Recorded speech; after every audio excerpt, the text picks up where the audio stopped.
Bismillahirrahmanirrahim. Assalamualaikum warahmatullahi wabarakatuh.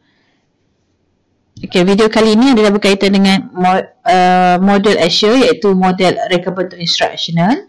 Model ASSURE, short form, merupakan salah satu model reka bentuk instructional yang digunakan pakai dalam pembangunan bahan pengajaran dalam bentuk multimedia.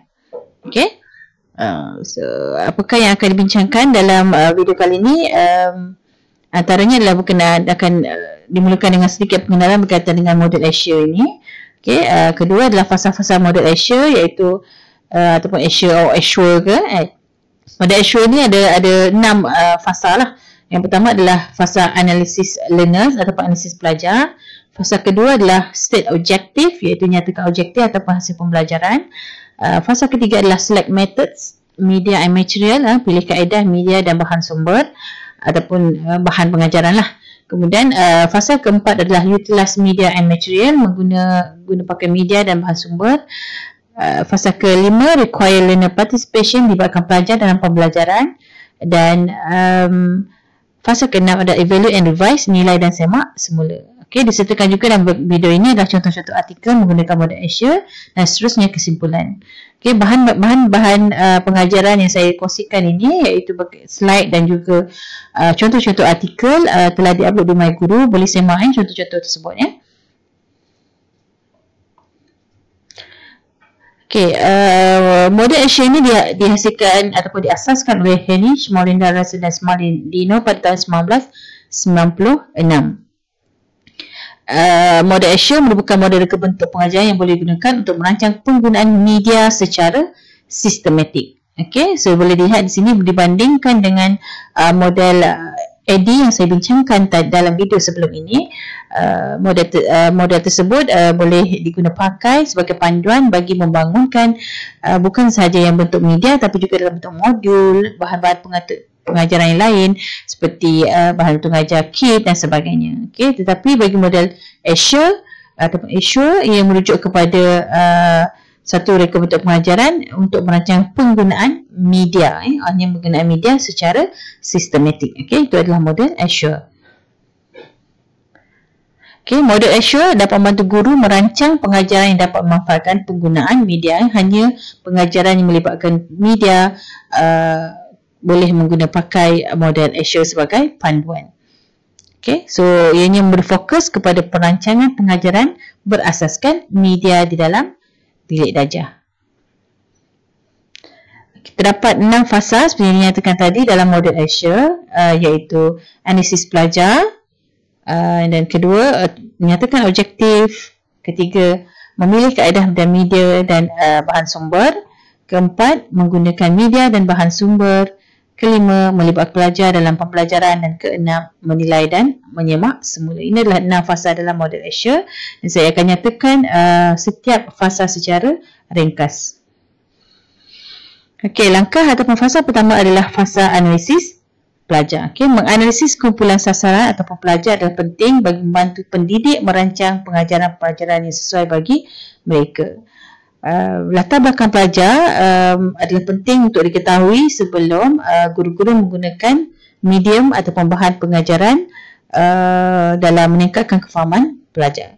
So, antara perkara yang perlu dianalisis pada peringkat ataupun fasa pertama ini adalah kenal pasti ciri-ciri umum pelajar, pengetahuan dan pengalaman sedia ada pelajar, dan juga gaya pembelajaran pelajar. Okay, ciri-ciri umum pelajar termasuklah umur, tahun, kelas, aliran, jantina, asal dia, budaya dan sebagainya. Semua ciri-ciri ini penting supaya bahan ataupun multimedia, perisian multimedia yang dihasilkan ataupun dibangunkan nanti benar-benar dapat membantu pelajar.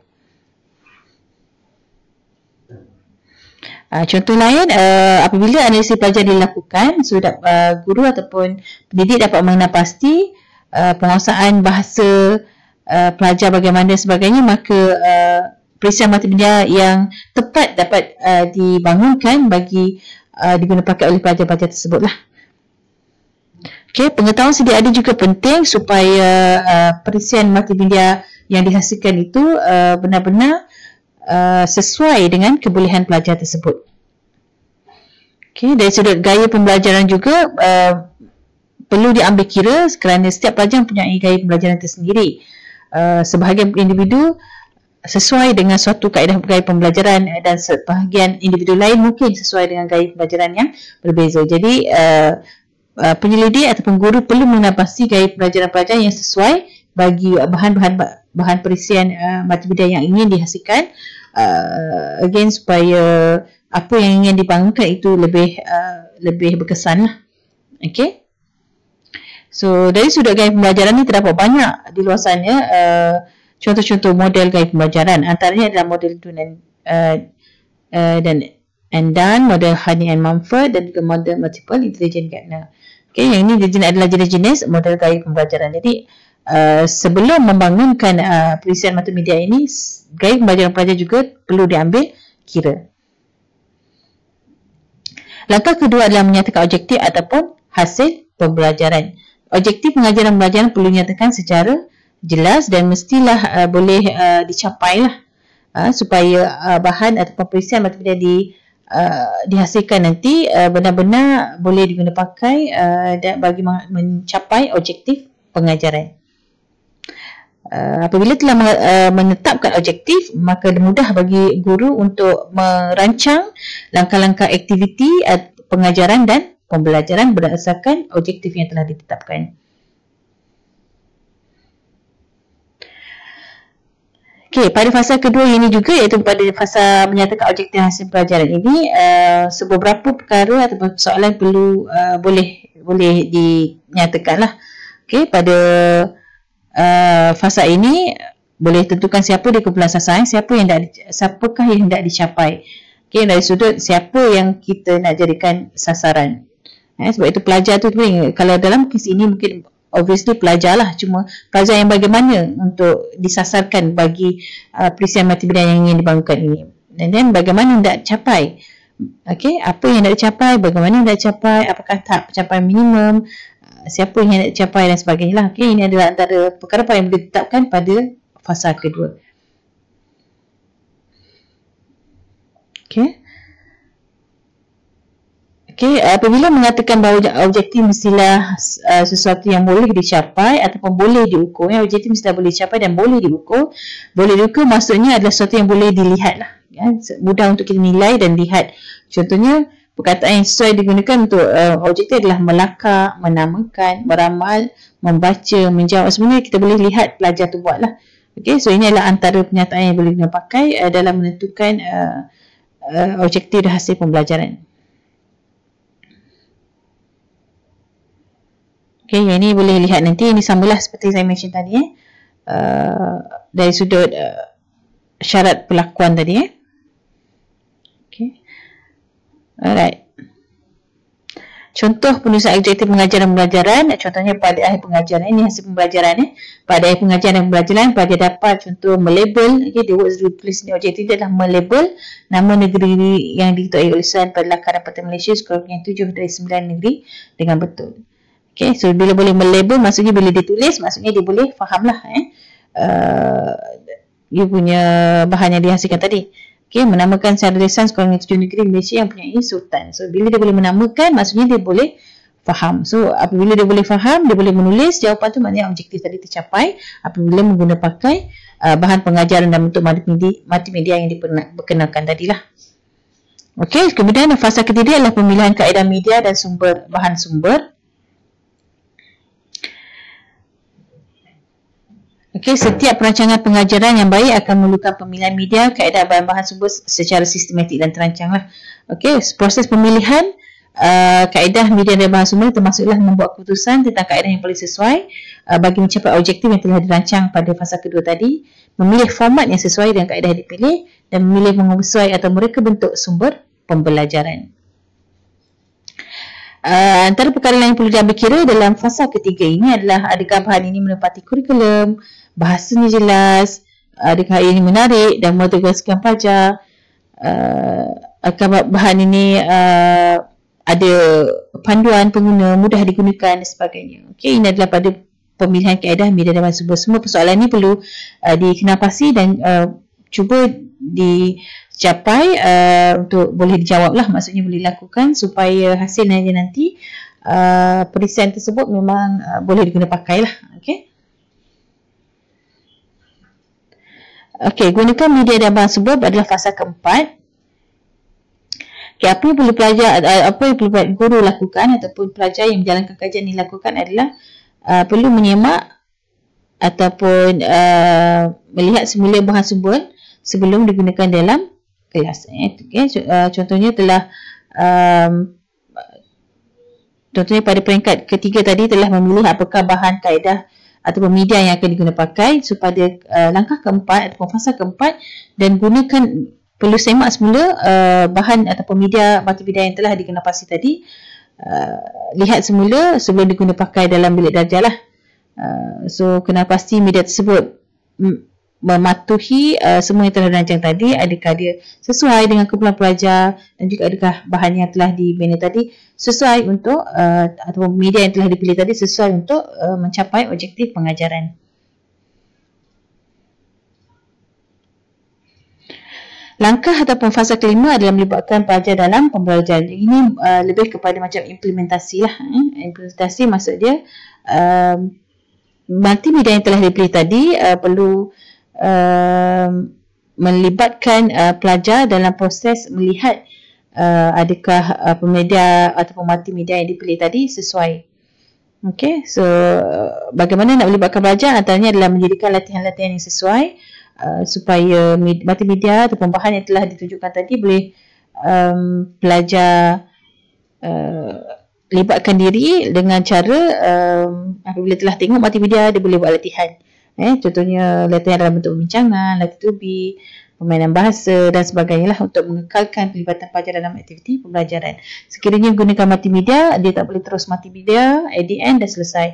Okay, in the middle tu bila tunjukkan satu perisian multimedia mesti ada satu langkah latihan lah supaya pelajar tidak lost at certain stage. So maksudnya kena sentiasa ada latihan lah sepanjang multimedia yang diberi tadi.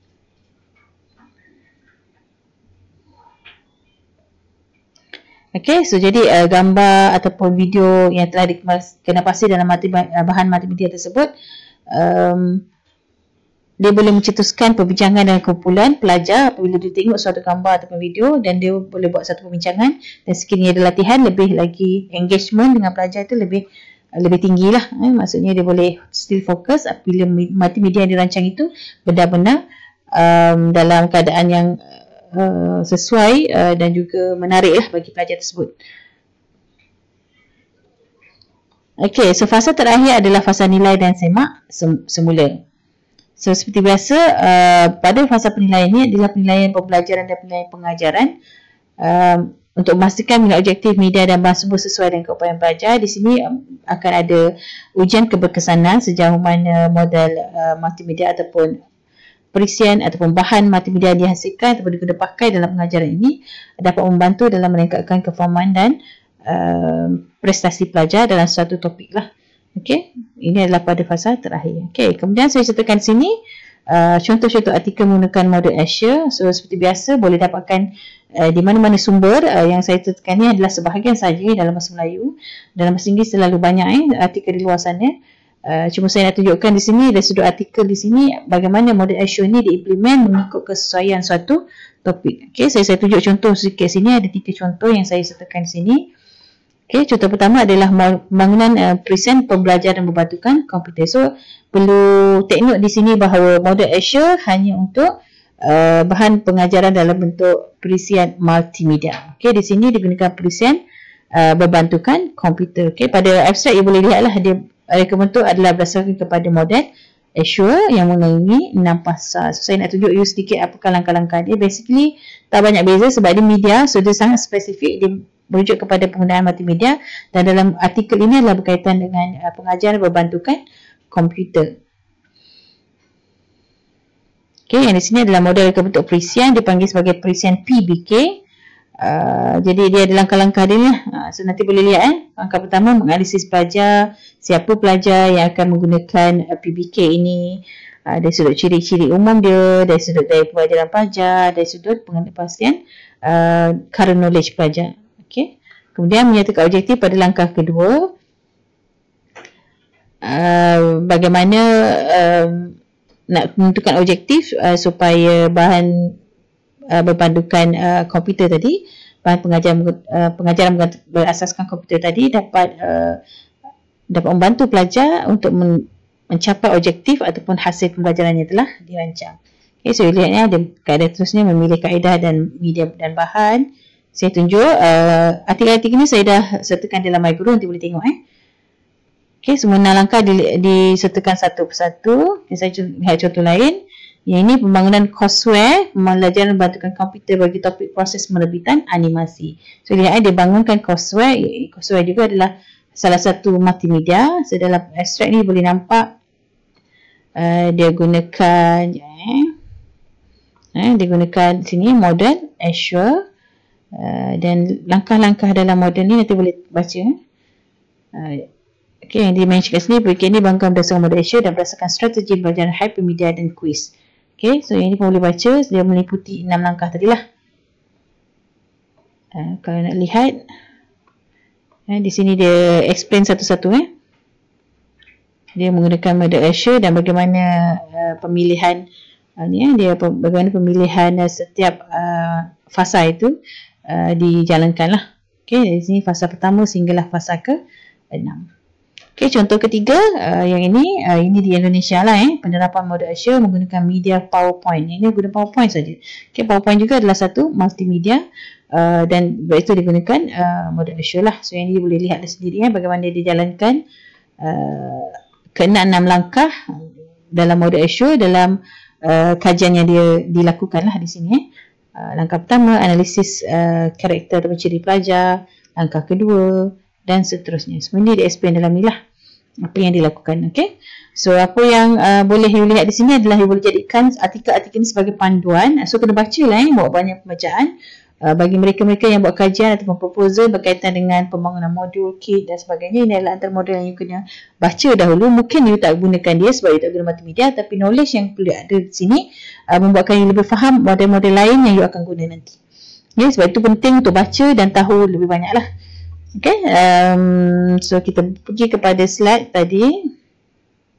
So secara kesimpulannya, model Azure ni adalah antara model bangunan komputer instructional yang boleh digunakan dalam bangunan bahan pembelajaran dalam bentuk multimedia.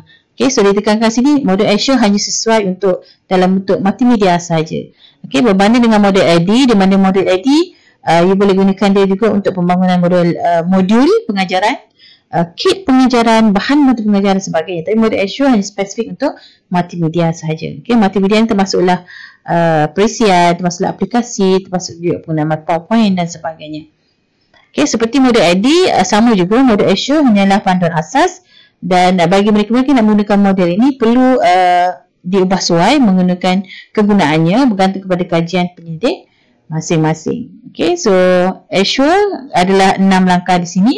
Ada analisis, nyatakan objektif, pemilihan media, penggunaan media, penglibatan murid dan juga penilaian semua bahan. So itu adalah secara keseluruhan berkaitan dengan model Azure. Okay, sebagai task untuk kehadiran hari ini, saya nak ditulis pada ruangan komen kena pasti persamaan dan perbezaan antara model AD daripada video yang saya explain sebelum ini dan juga model Azure. Nyatakan di komen persamaan dan perbezaan dan tulis nama, nombor metrik dan grup untuk saya nilai sebagai kehadiran. Okay.